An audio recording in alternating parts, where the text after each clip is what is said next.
sukatin. Ang pag-ibig mo, Jesus, ay iyong binigay sa akin. Salamat, salamat, O Jesus, sa pag-ibig mo. Walang ibang nagmahal sa akin na katulad mo.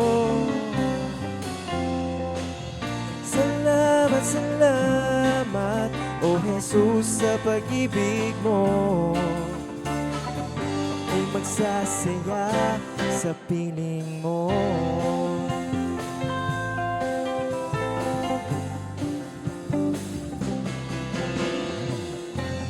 Aking mamasdan ang kalawakan, hindi ko maunawaan ang iyong dahilan kung bakit ako'y pinili mo tinalagaan. Di ko kayang isipin, hindi ko kayang sukatin. Pag-ibig mo, ang pag-ibig mo, Jesus, na iyong binigay sa akin. Salamat, salamat, O Jesus, sa pag-ibig mo. Walang ibang nagmahal sa akin ng katulad mo. Salamat, salamat, O Jesus, sa pag-ibig mo. Ako'y magsasaya sa piling mo. Salamat, O Diyos.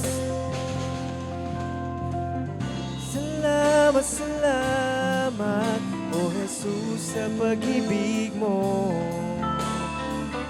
Walang ibang nagmahal sa akin na katulad mo. Salamat, O Diyos. Salamat, salamat, O Jesus, sa pag-ibig mo. Ako'y magsasaya sa piling mo.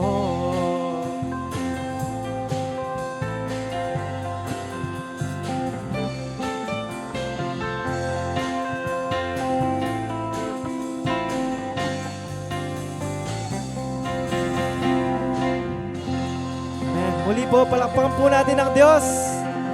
Amen. Hallelujah.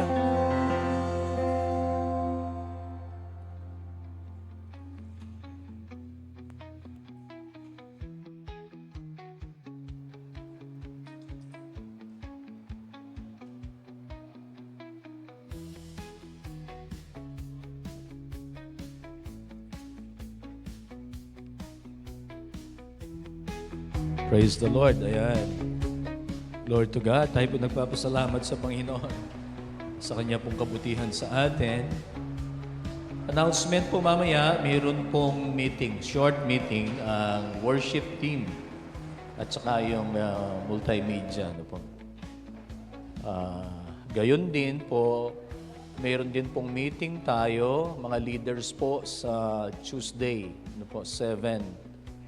I-finalize po natin ang ating family day sa Tuesday. Ano po, at saka yung details po nito. Ang initial po kasi pinag-usapan natin ng Family Day ay May, baka 27 or 28 para doon sa, parang holiday po yon. Hindi ko alam kung may Ramadan ba o hindi po alam. Pero pag-usapan po natin, finalize natin, baka gawin po nating Sabado nung week na yon. Ano po? Anyway, basta meeting po tayo sa Tuesday night, 7. Ayan. Tayo pong lahat ay tumayo. Bilang paggalang po sa salita ng Diyos, babasahin po natin ang Genesis chapter 4, verses 3 up to 7. Genesis chapter 4, verses 3 up to 7.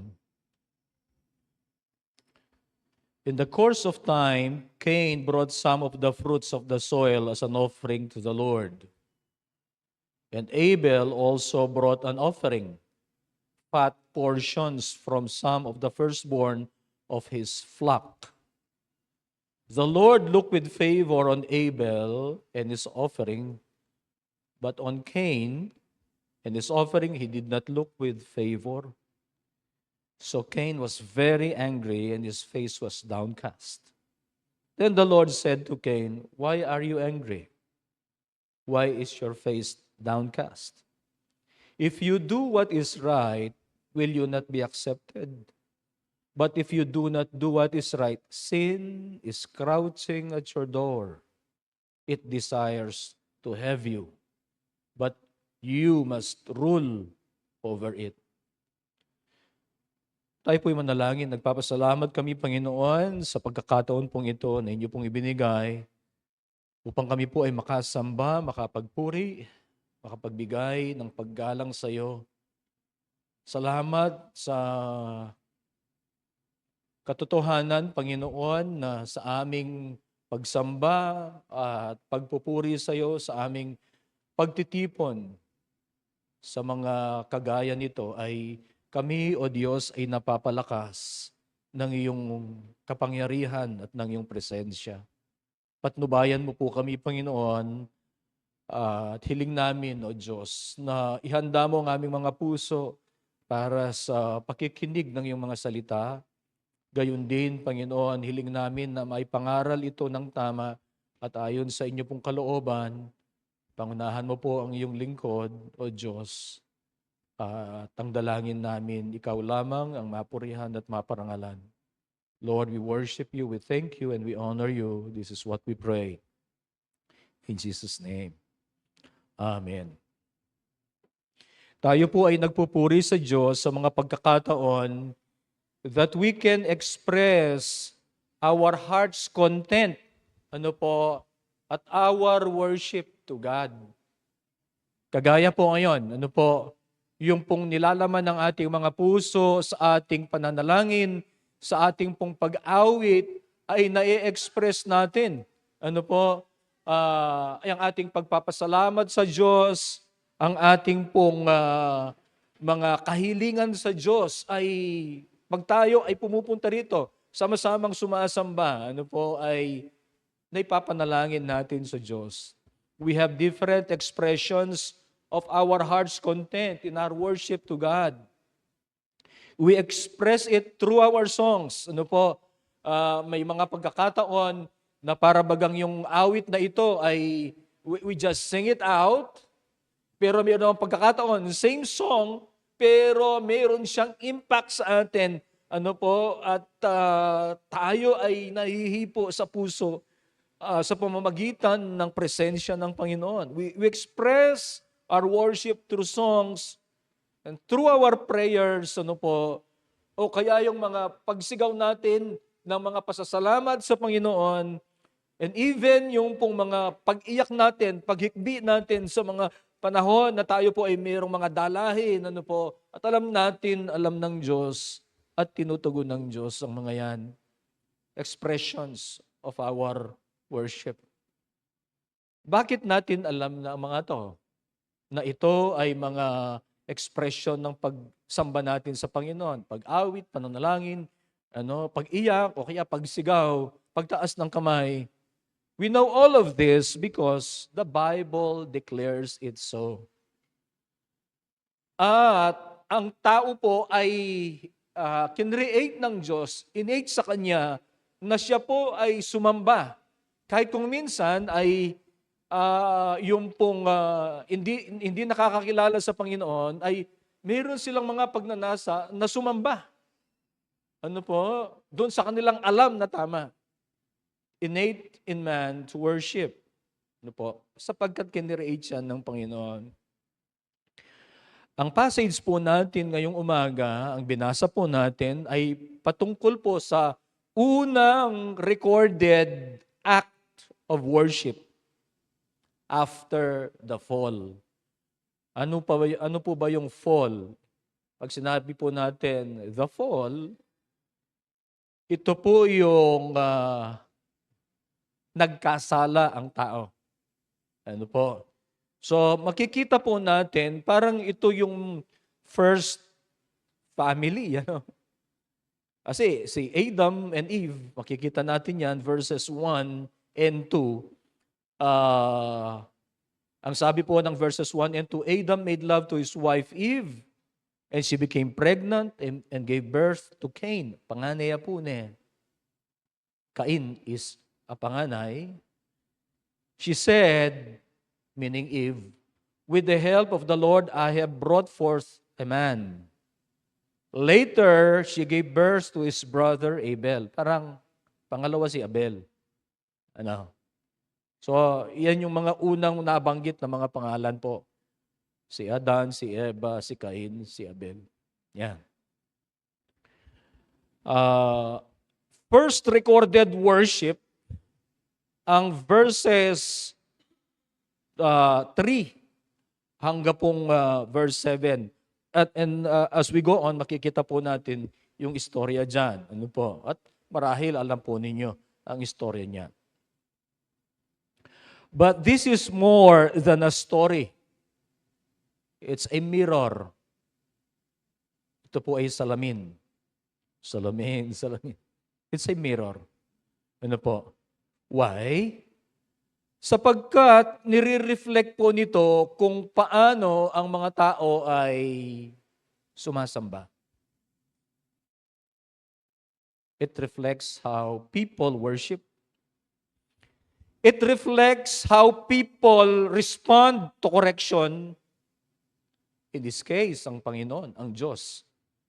Ang ginagamit na term po dyan ay Lord. Ano po? Ang sabi po dun sa verse 1, with the help of the Lord.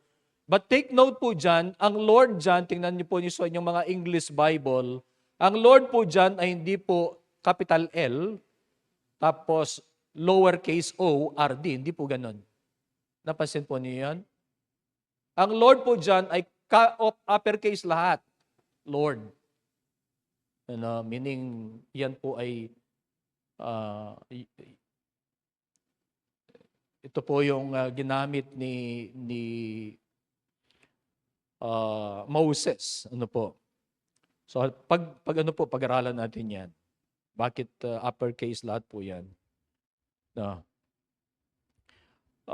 It is a mirror because it reflects, una po, our worship, how people worship. It reflects how we respond to correction and how we deal with sin. Bagamat ito po ay istorya nila, pero ito po ay applicable sa atin. Ang ating pagsamba sa Diyos should be acceptable. Bakit ka sasamba kung hindi naman acceptable ang worship mo? You are just wasting your time. So, ang talagang nasa po natin, sa ating pagsamba, yan ay tinatanggap ng Diyos. Dito po ay meron tayong makikita, magkapatid, ano po, si Cain, o si Cain at saka si Abel, on whose offerings we see na ang isa po ay tinanggap ng Diyos, na please ang Diyos. Gamitin natin yung term kung ano po sinabi ng Bible ay the Lord looked with favor. Kasi yung ginamit ng NIV, no po. The Lord God looked with favor doon po sa offering ni Abel at doon naman sa offering ni Cain ay he did not look with favor. Ano po? So, we see two brothers here. One whose offering God was pleased. Ang sabi ng Bible, he looked with favor. And one, God was not pleased. God did not look with favor.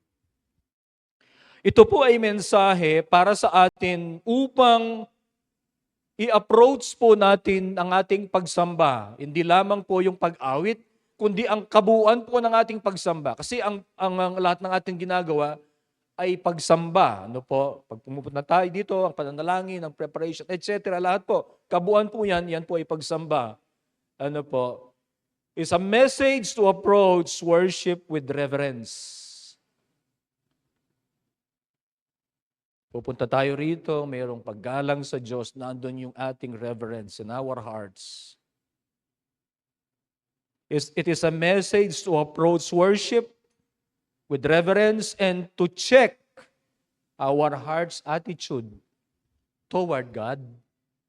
Ano bang attitude natin kapag tayo pumupunta sa pagsamba sa Diyos? At ano ang dapat nating gawin when God Himself corrects us? God corrects us through His Word and sometimes God corrects us through people. Kasi kung minsan hindi natin makikita yung ating mga sarili na mali yung ating ginagawa. O mayroong kasalanan tayong ginagawa. And God uses people upang tayo ay correct. One good example would be David when Nathan corrected him. Ano po? Ang mensahe po ay favorable worship. Una, para ma-experience natin ang favorable na worship ay we must offer our best. Naghahanda po ba tayo sa ating pagpunta, sa ating pagsamba? Inihanda natin ang ating isip, puso, ang buong pagkatao natin, even our physical na pangangatawan upang maibigay natin ang pagsamba sa Diyos. Si Cain at si Abel, they both brought offerings to God. Makikita mo, parehas sila sumamba. Tama? In the course of time, Cain brought some of the fruits of the soil as an offering to the Lord. Mag-offer siya. Pagsamba po yan. Mag-offer siya sa Panginoon. So noon pa man, nag-offer na sa Panginoon. Tayo nag-offer. Hindi ba? Nag-offer din sila noon pa man. And Abel also brought an offering. Parehas na sumamba. Yet, only Abel's offering was accepted. Tingnan po natin, bakit kaya ang offering po ni Abel ay yun ang tinanggap ng Panginoon? Let's take note of this. Ang sabi, babasahin ko po yung verse 3. In the course of time, Cain brought some of the fruits of the soil as an offering to the Lord. Some of the fruits. Ano po yung mapapansin mo dyan? He just brought some of the fruits as compared doon po sa kay Abel. Ang sabi po ng Bible, and Abel also brought an offering. Fat portions from some of the firstborn. Mayroong malaking pagkakaiba. Kasi makikita po natin na ang dinala po ni Abel ay fat portions from the firstborn of his flock. He gave the best of what he has. Hindi po lang some. He gave some of the firstborn. Hindi po some of, yung kay Cain kasi, some of the fruits, ito some. Hindi po sinabing some of his flock. Sinabi niya yung firstborn. At maliban dun sa firstborn doon, ay fat portions from the firstborn of his flock. Meaning, he gave the best. God is pleased when He is first in our lives. And God is our priority. Hindi lang yung tira-tira doon sa panahon natin. Hindi lang yung sobra. Kundi yung una. Siya ang una. Ano po? Si Cain, he brought some of the fruits of the soil as an offering.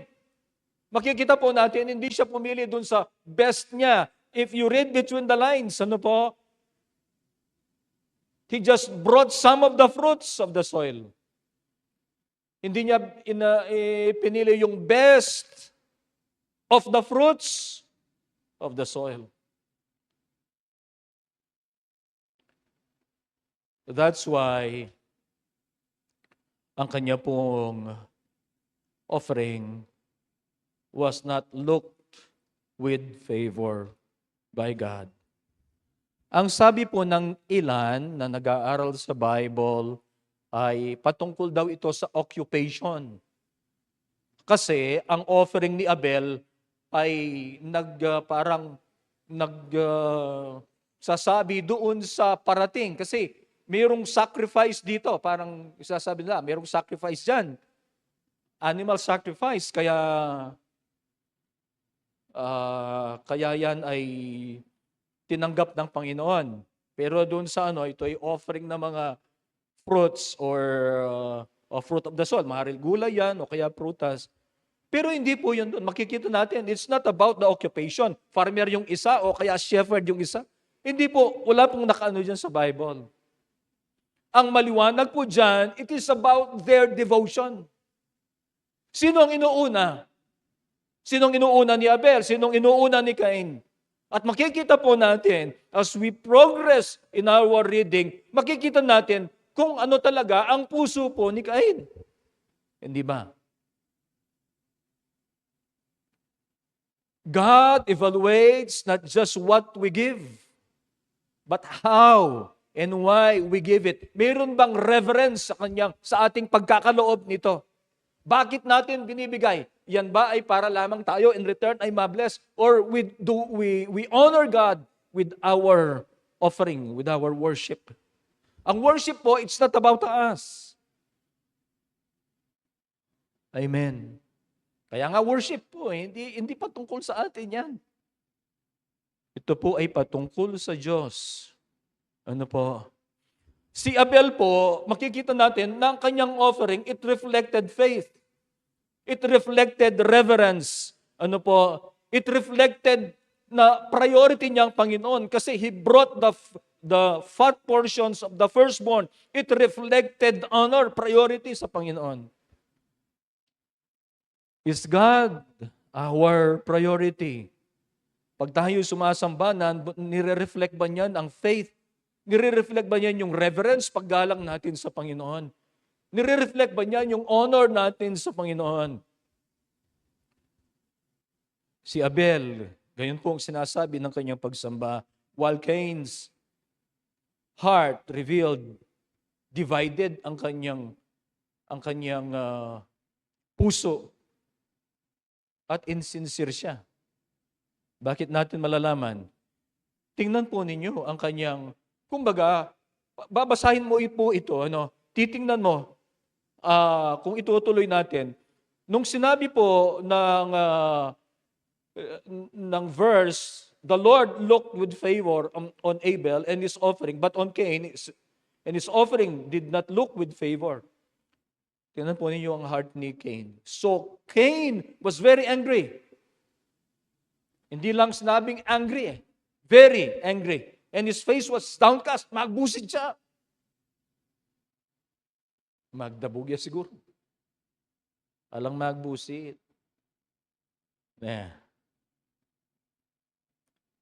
Cain was very angry and his face was downcast. Tinanong siya ng Panginoon. Then the Lord said to Cain, "Why are you angry? Why is your face downcast? If you do what is right, will you not be accepted? But if you do not do what is right, sin is crouching at your door. It desires to have you, but you must rule over it." May kibat siya po. May kibat. May kibat tayo. Basa niya po yung Biblia. Pintala niya.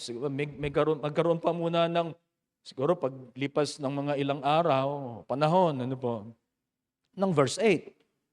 Sa verse 8, si Cain, hindi niya pinakinggan ang sinabi ng Panginoon. Makikita natin, verse 8, forward po.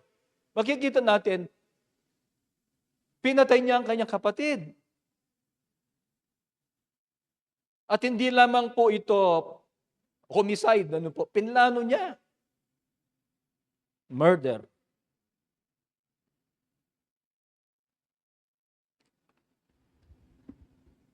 dahil doon sa offering na tinanggap, ano po, nandun yung puso po niya ay hindi tama sa Diyos. So, balikan natin ang offering ni Abel. It reflected faith, reverence, priority to God, and honor to God. Ang tanong po, are we giving God our best? Totoo ba na as we worship, ano po, kasi pare-parehas tayong mag-worship eh. But are we giving God our best? Siyempre, yung best ng isa, hindi mo naman best. Hindi kasi pare-parehas tayo. Ano? Kasi kagaya nito, iba yung isa ay farmer, yung isa ay shepherd. Mag-iiba talaga yung kanilang offering. Pero binibigay ba ang the best? Ang ating bang pagsamba ay pinapakita ang pananampalataya sa Diyos, ang paggalang sa Diyos, at pagbibigay ng halaga sa pananampalataya natin sa Kanya. Ang pagsamba na ang Diyos ay natutuwa ay it is rooted in faith and wholehearted devotion. Not mere external compliance. Hindi lamang po tayo ay napilit. Ano po? Lalo na pag meron na tayong pananampalataya. No? Siguro pag marami, pag una, ay napipilitan tayo. Pero pag alam natin that we are worshiping God, being, ano po, ang pinakamataas na being, ang powerful being na ito, Diyos. Ano po, alam natin na tayo ay sumasamba sa Diyos. Hindi ba tama lamang na ibigay natin yung the best natin, wholehearted devotion natin? At hindi po pa imbabaw yung ating pagsamba. Amen po ba doon? So we must offer our best. Ano po? Pangalawa po ay yung favorable worship, dapat tama yung heart's attitude po natin. Yung attitude ng ating puso. The offering of these two men reveals their heart's attitude. Nakikita ng Diyos ang ating mga puso. Tama po ba? At pinaprioritize ng Diyos ang attitude ng ating puso kaysa doon sa ginagawa natin o parang ritual. Ano po? Si Abel, balikan po natin ang mga naunang mga verses. Si Abel, ano pong kanyang inoffer? The fat portions from the firstborn. Si Cain po, he offered some of the fruits of the soil. God looks at the person behind the offering, not just the gift. Makikita po natin ng offering doon po sa New Testament, ang sabi ni Jesus Christ, ang babaeng ito ay nagbigay more than doon sa mga mayayaman na nagbigay. Naalala po niyo yun, doon sa nag-o-offer sila, nagbigay lamang siya ng dalawang 2 mites yata po. Hindi ko na matandaan yung exact amount. Pero napakaliit as compared doon po sa mga lahat ng mga nagkaloob. Pero ang sabi ni Jesus Christ, ito nagbigay ng higit doon sa mga nagbigay ng mas malaki.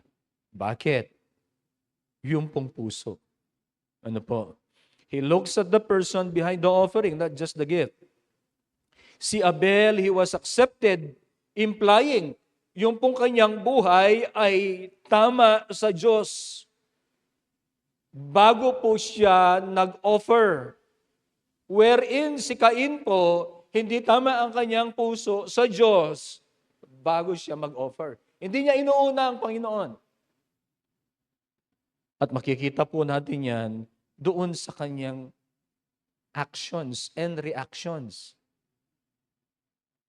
Ang Diyos, sinabihan si Cain, doon po sa verse 6 hanggang verse 7. Balikan po natin. Then the Lord said to Cain, "Why are you angry? Why is your face downcast? If you do what is right, will you not be accepted? But if you do not do what is right, sin is crouching at your door. It desires to have you, but you must rule over it." Verse 8, Now Cain said to his brother Abel, "Let's go out to the field." Yan po yung murder kasi si Abel, hindi naman niya alam na mayroong masamang balak si Cain. While they were in the field, Cain attacked his brother Abel and killed him. Makita natin yung puso niya. Nung sinabihan siya ng Panginoon, tinuturuan siya ng Panginoon, hindi siya nakinig. No, nung hindi siya makinig, ayan, ito na yung kanyang, meron na siya talagang, yung puso niya ay, meron talagang masamang balak. Ano po? Makikita po natin yung attitude ni Cain even towards God. Hindi siya nakikinig. Mayroong pride, magre-rebelde. Ano po? Nung na-reject ang kanyang offering, he reacted with rage rather than reflection. Bakit? Kung hindi tinanggap yan ng Panginoon, hindi kaya ang mas magandang gawin ni Cain sana?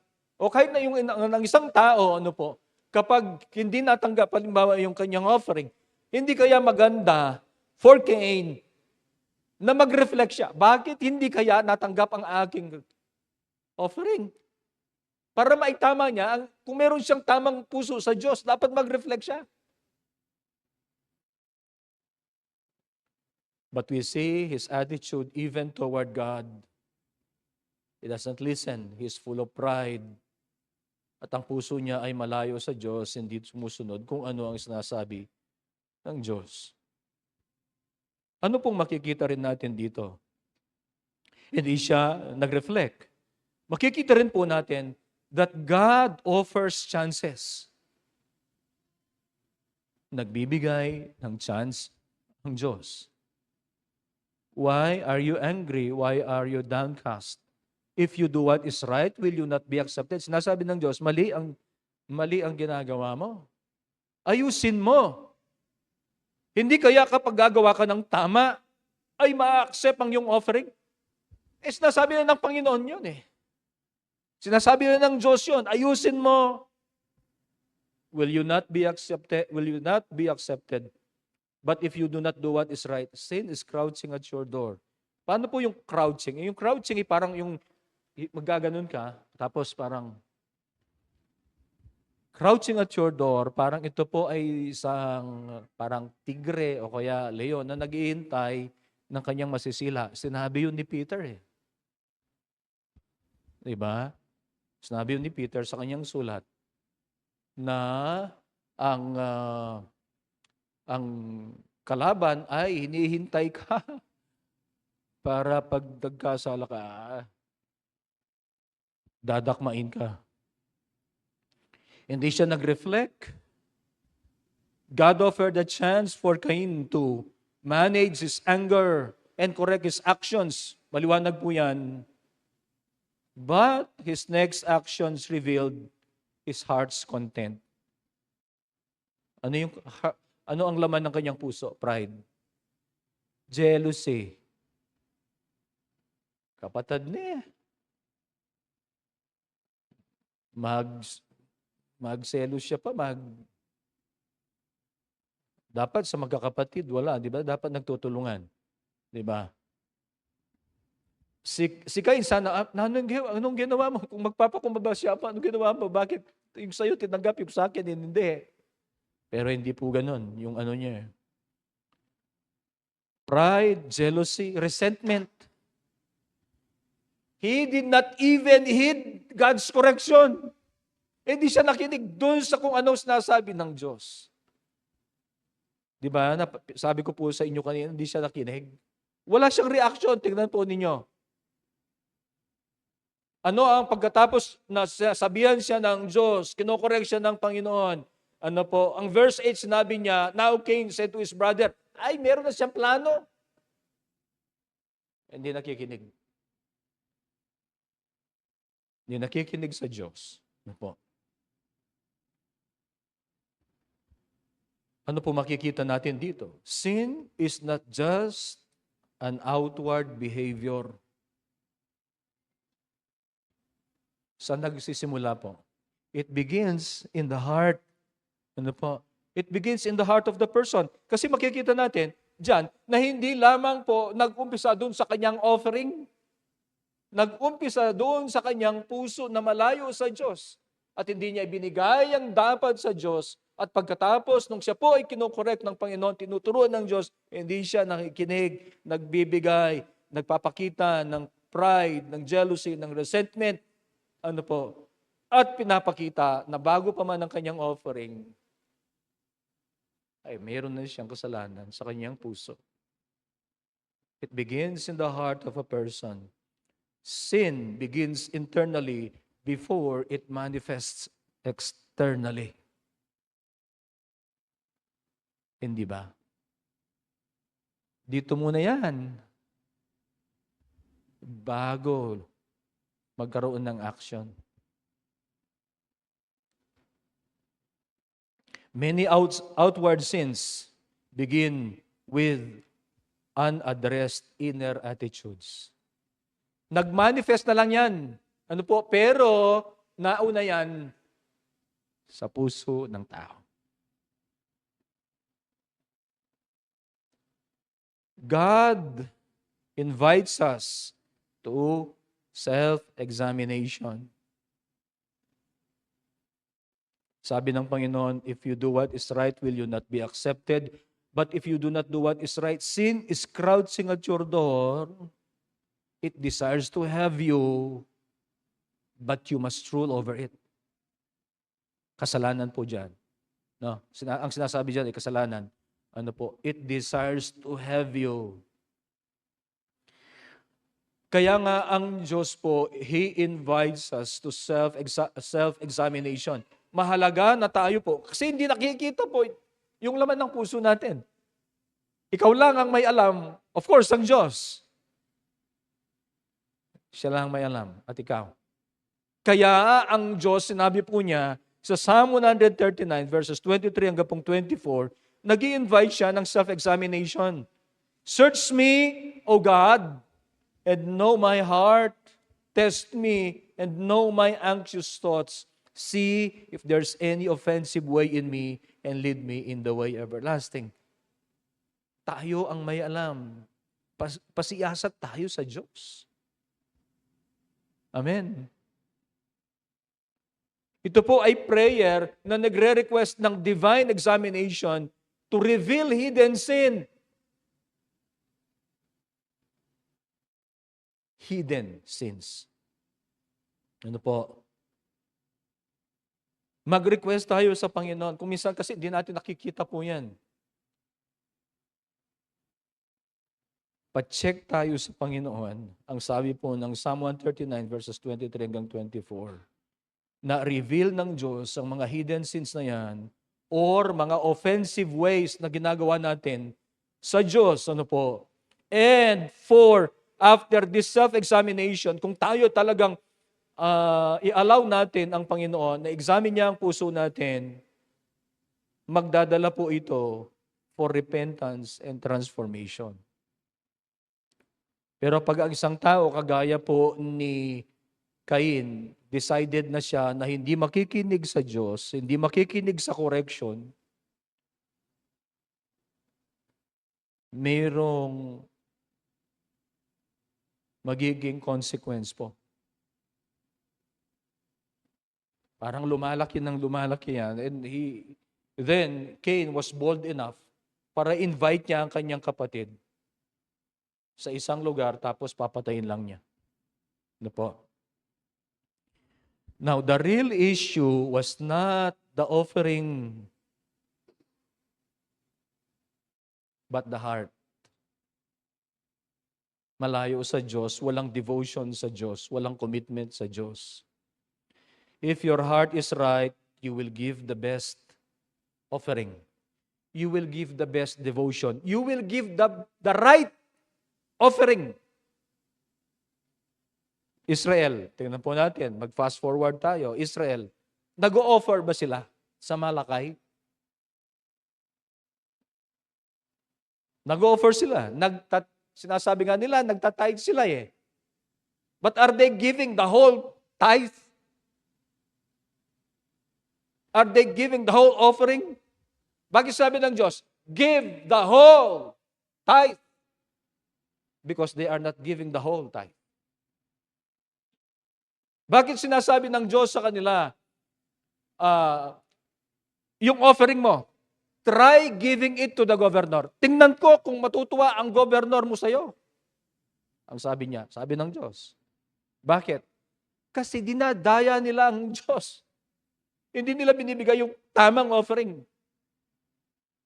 Hindi yung tithes na sinasabi ng Diyos sa kanila, o ibigay mo sa akin yung firstborn, ibigay mo sa akin yung walang blemish.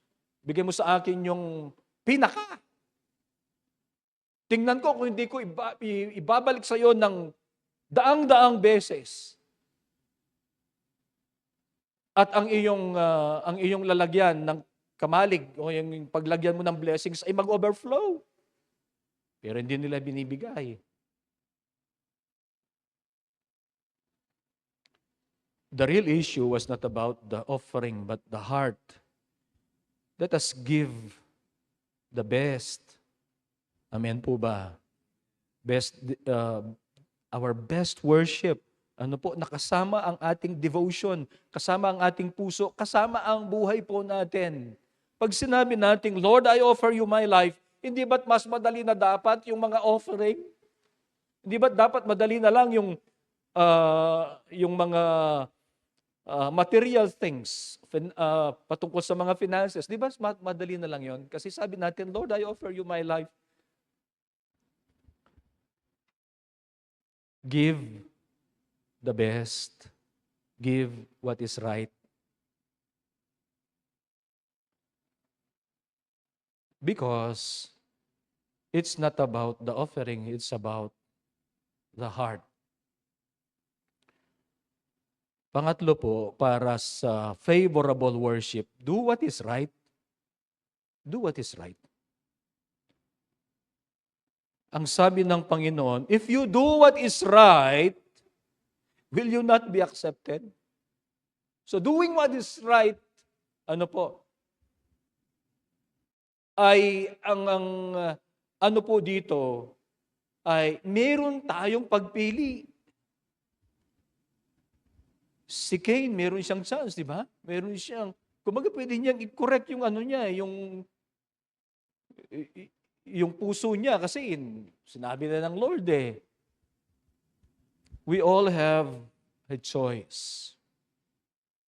And God clearly tells Cain that he has a choice. Cain, meron kang choice. Itong gawin mo.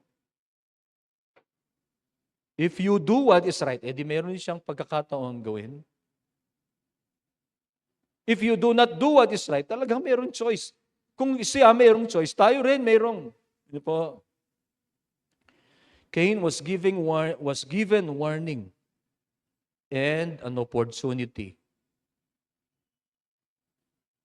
Tayo rin kung minsan ganyan po, no? Mayroong warning from the Word of God, and that's also an opportunity. Para wag na nating, halimbawa, masama yan, wag nating itutuloy. Para makapamuhay tayo ng tama sa Diyos. Ano po? Doing what is right will result in acceptance based on this verse. Of course, ganito po, kasi baka sabihin niyo sa akin, Pastor, di ba tinuturo mo? We are accepted because of Jesus Christ. Opo, totoo yun. Totoo yun.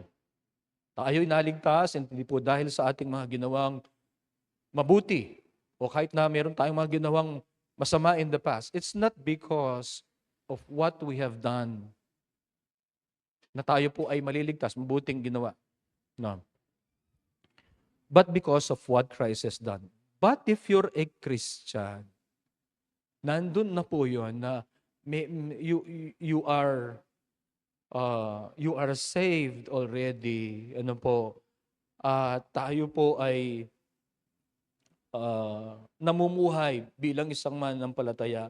Hindi kaya dapat ipagpatuloy natin ang ating buhay o ipamuhay natin ang ating buhay nang naayon dun sa gusto ng Diyos? Do what is right. Kasi yun din yung proof na ikaw ay isang mananampalataya. That there is a transformation in your life, that your faith is true. Giving in to sin, bumigay sa kasalanan, it means destruction. Kasi ganun po yung nangyari dito. God calls us for mastery. Yung pong mga mayroong kopya ng outline, hindi po mystery yan. That's mastery.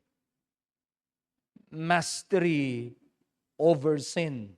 Ang sabi kasi ng Lord sa Kanya, it desires to have you, but you must rule over it.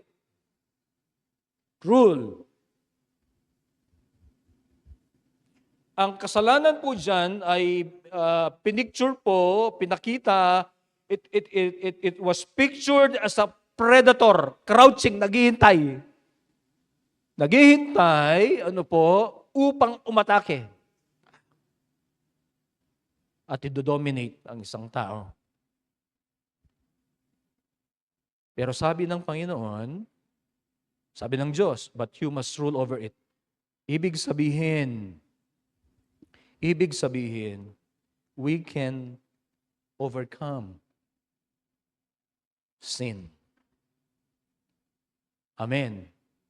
Ito po, binigay sa Old Testament. How much more now, we have the Holy Spirit na siyang tutulong po sa atin to overcome sin.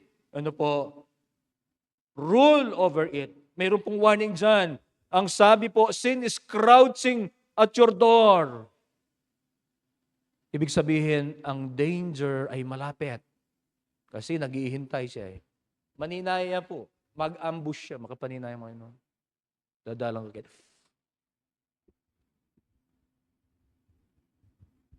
It's crouching at your door. Malapit ang danger. It's a warning. Sin is crouching at your door. Hindi lamang po kay Cain. Pati sa atin. Sin is crouching at your door. Pero ang sabi ng Diyos, you must rule over it. Pag hindi natin na-rule yan, if sin is not mastered, it will master over us. But praise be to God, we can overcome because of Jesus Christ. Submit yourselves then to God. Resist the devil and he will flee from you. James 4:7. Si Cain po, he had the opportunity to do what is right. Mayroon pong time in between verse 7 and 8.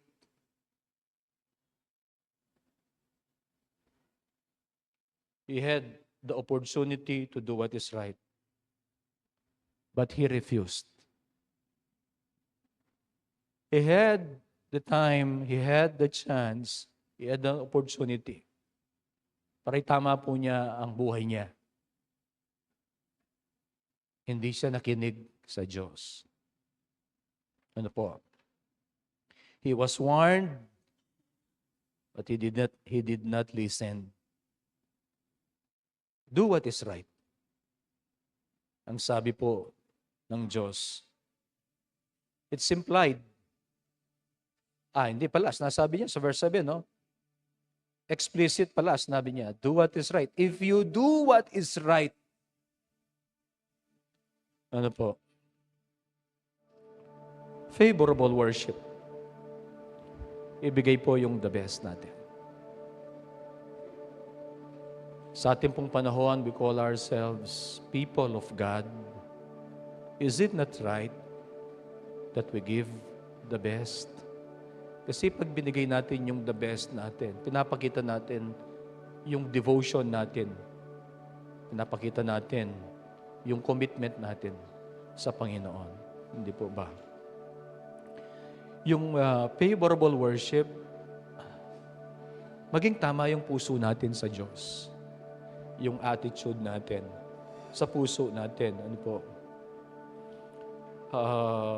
Kasi yan pinaprioritize ng Panginoon. Kasi siyang nakakakita sa puso natin. Ano po? So, the Lord looks beyond the offering. He looks at our hearts. Amen. And ang sabi ng Diyos, if you do what is right. So let us do what is right. At tayo po ay tumalikod sa kasalanan. Ano po? Siyempre, pag may commitment tayo sa Panginoon, pero meron tayong devotion sa Panginoon, tatalikod tayo sa kasalanan. Ano po? Do we offer our best in worship? Sana po hindi lang yung para mayariya mo yung ilabas siya yung Domingo. Pero wala yung puso natin. Sana po hindi ganun. We should offer our best to God in worship. Saan po nakatuon ang puso natin? Where is your heart in worship? Nakafocus ba tayo sa Panginoon? Narito ba tayo to give glory and honor to His name? Pagkatapos na sinasabi natin ng worship, meron tayong tinanggap na word from God. Do we do what is right? Do we apply what God has put in our hearts bilang mensahe? Do you do what is right in the sight of God, even when no one sees you? Huwag po kayong matakot sa mga kagaya nating mananampalataya. Huwag kayong matakot sa pastor. Po, takit na ako pastoran. O yung Diyos. O yung Diyos. O minsan po nakakatuwa, no? Kung minsan, inaano kong magbisita Yung bang napipigilan akong magbisita. Baka sa pagbisita ko sa mga bahay o kaya sa pagpunta sa mga lugar nila, makita ko sila. Totoo po. Kung minsan, parang nai-inhibit ako na magbisita. Kasi baka makita ko sila, mga ginagawa nila. Mahiya. Lalong hindi na mag-attend. Pero bakit ganun po, Hindi ba't alam natin na ang Diyos naman ang nakakakita? At sa Kanya tayo dapat na magkaroon ng fear, holy fear. Bagamat nakahanda na po ang mga ito, meron lang akong isang istorya. Meron pong isang sikat na preacher noon, na uso po yung dahil nagkaroon po ng sa TV. Kasi nung una yung mga TV, meron silang tinatawag na mga tele-evangelist. I forgot his name. Pero meron silang show together with his wife. Meron silang show na meron silang ministry.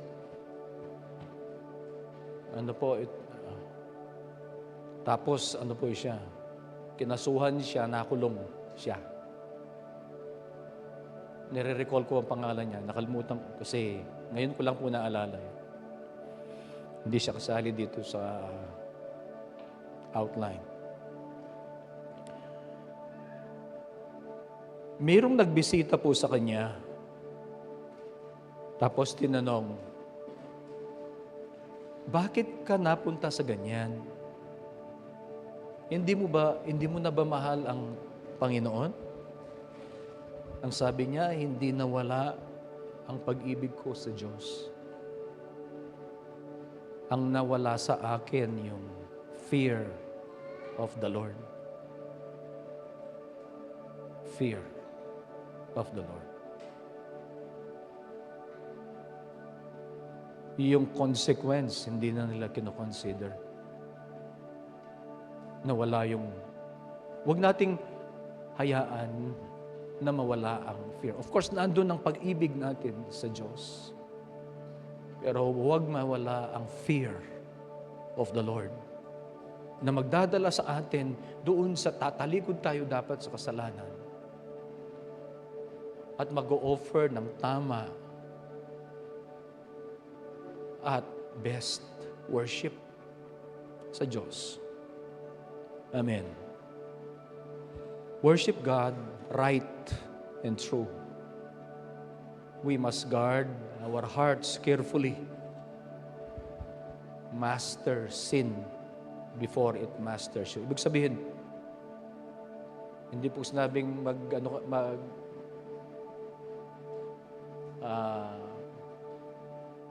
maging madalas ang hindi ko po sinasabi yan. Ang master sin na sinasabi ko po ay i-overcome mo. I-overcome natin. Ano po? Guard your heart carefully. Master sin before it masters you. Ang Diyos po mabiyaya. Sa ating paglapit sa Kanya, tatanggapin tayo. Ang Diyos po mabiyaya, mahal tayo. At sa ating paglapit, ang sabi po ng 1 John chapter 1 verse 9, confess your sins, He is faithful and just to forgive us and cleanse us from all our unrighteousness. We should always come into the presence of God, humbling our hearts at itutuon ang puso natin sa Diyos at hilingin na ang ating mga pagsamba ay katanggap-tanggap sa Kanya. Ay pong lahat ay tumayo. When the music fades, all is stripped away, and I simply come, longing just to bring something that's afar, that will bless your heart. I'll bring you more than a song, for a song in itself, it's not what you have required. You've searched much deeper within, through the way things appear. You're looking into my heart. I'm coming back to the heart of worship, and it's all about you. It's all about you, Jesus. I'm sorry, Lord, for the thing I've made it, and it's all about you. It's all about you, Jesus. Yes, Lord. King of endless world. King of endless world. No one could express how much you deserve. Though I'm weak and poor, though I'm weak and poor, all I have is yours. Every single breath. I'll bring you more than a song. I'll bring you more than a song. For a song in itself, it's not what you have required. You search much deeper, Lord. You search much deeper within.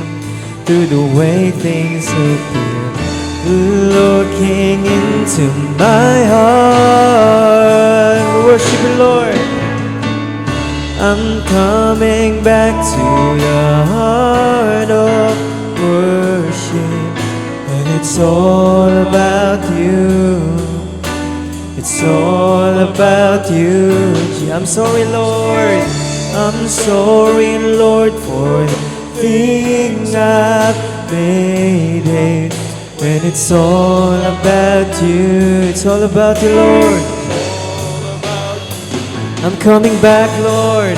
I'm coming back to the heart of worship. And it's all about you. It's all about you. I'm sorry, Lord. I'm sorry, Lord, for the thing I've made.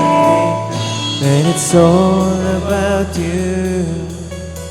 It's all about you. Let us sing, I'm coming back. I'm coming back to the heart of worship. It's all about you. Yes, Lord. It's all about you, Jesus. I'm sorry, Lord, for the thing I made. It's all about you, Lord. It's all about you, Jesus.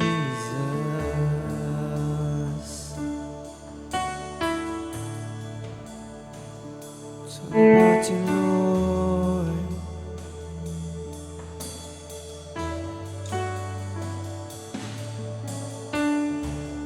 Hallelujah.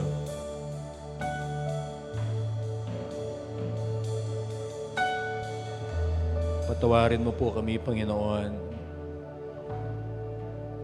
sa mga pagkakataon na sa aming pagsamba ay hindi po namin binigay yung the best po namin, yung devotion po namin.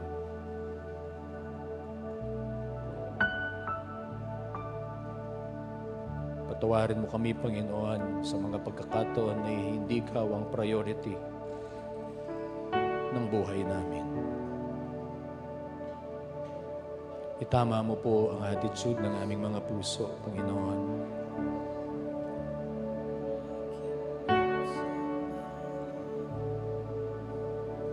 Huwag mong hayaan, Panginoon, na kasalanan ay managumpay laban sa amin, Panginoon.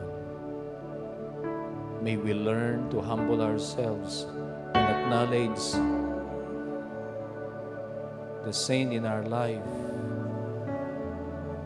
At ihingi namin ng pagpapatawad at ng paglilinis.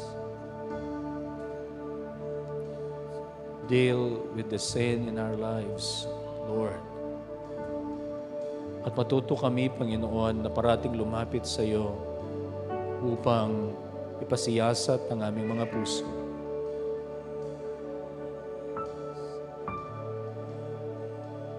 Huwag mong hayaan, Panginoon, na kami po ay malayo sa iyo.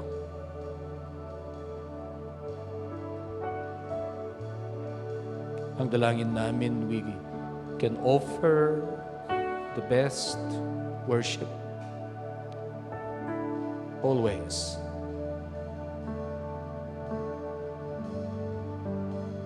We pray na itanghal namin parati sa aming mga puso ang aming Panginoong Jesus. And we pray na magawa po namin ang tama. Magawa namin, O Diyos, kung ano ang iyong pinapagawa sa amin. Salamat po. Salamat, O Diyos, sa iyong pagpapaalala sa amin.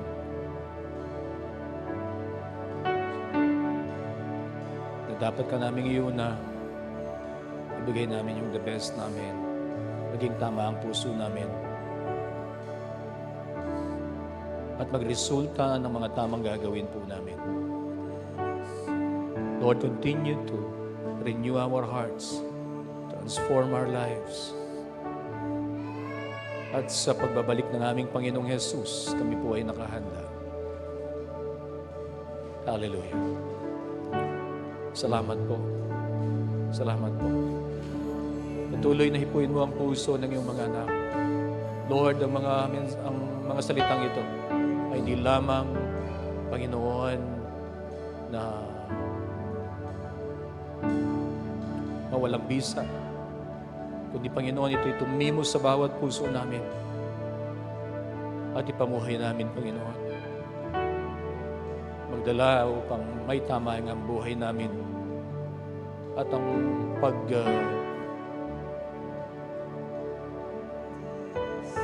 deal namin, Panginoon. Pag-treat namin sa pagsamba. Hallelujah. Bless each and everyone. Thank you, Lord God, sa patuloy na pagbubukas mo ng aming mga puso, ng aming mga kaisipan upang tanggapin ang iyong mga salita. Hallelujah. Hallelujah. Lord, bless each and everyone. Panginoon, ang mga anak mo na naririto, pagpalain mo po sila, iparanas ang biyaya ng Panginoong Jesucristo, ang pag-ibig ng Ama, ang pakikiisa ng banal na Espiritu. Amen. Amen. Amen. God bless everyone po.